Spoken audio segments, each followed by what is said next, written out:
So, a brief disclaimer.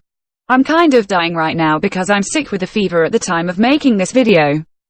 So instead of hearing my gravelly voice, I'm treating you to English, UK, female. Hey guys, it's Owen. Here to educate you on the history of the American electorate and its intentions. But wait, hold on. What the heck is an electorate? An electorate is all the people in a country or area who are entitled to vote in an election.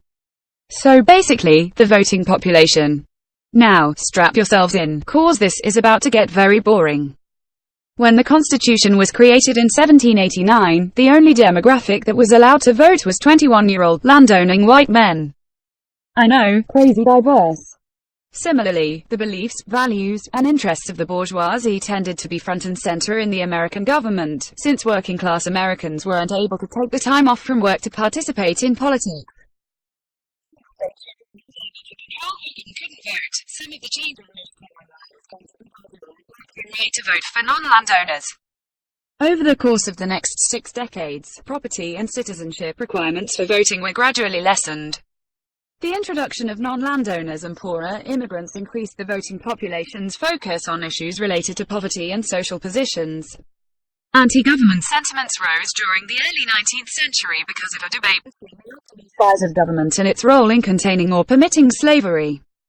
Entering the U.S. Civil War, a third of our states decided to peace out to keep owning other human beings. Therefore, the official U.S. electorate was largely Republican, and during the time period, focused on creating a bigger central government dedicated to securing civil rights. Anti-federal sentiments continued during the period of American Reconstruction throughout the turn of the century. In 1919, women were given the right to vote, sparking a rise in progressivism and social reform when it came to prohibition and feminist issues.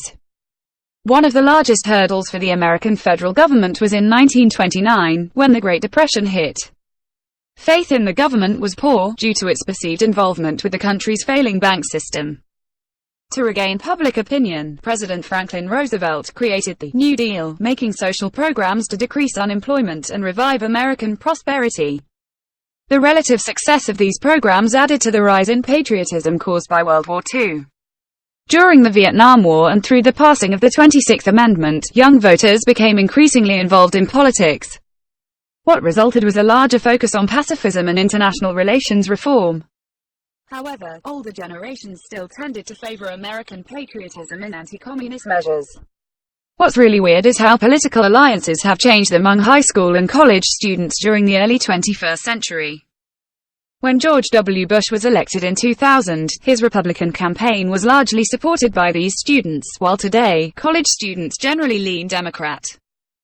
It's crazy. Who would have thought that an actual education allows people to understand basic concepts like the reality of climate change, LGBT+ rights, gender and racial equality, and just freaking tolerance? Today, the American electorate is much more progressive than it has ever been, due to millennials and Generation Z individuals making up a larger portion of the voting population.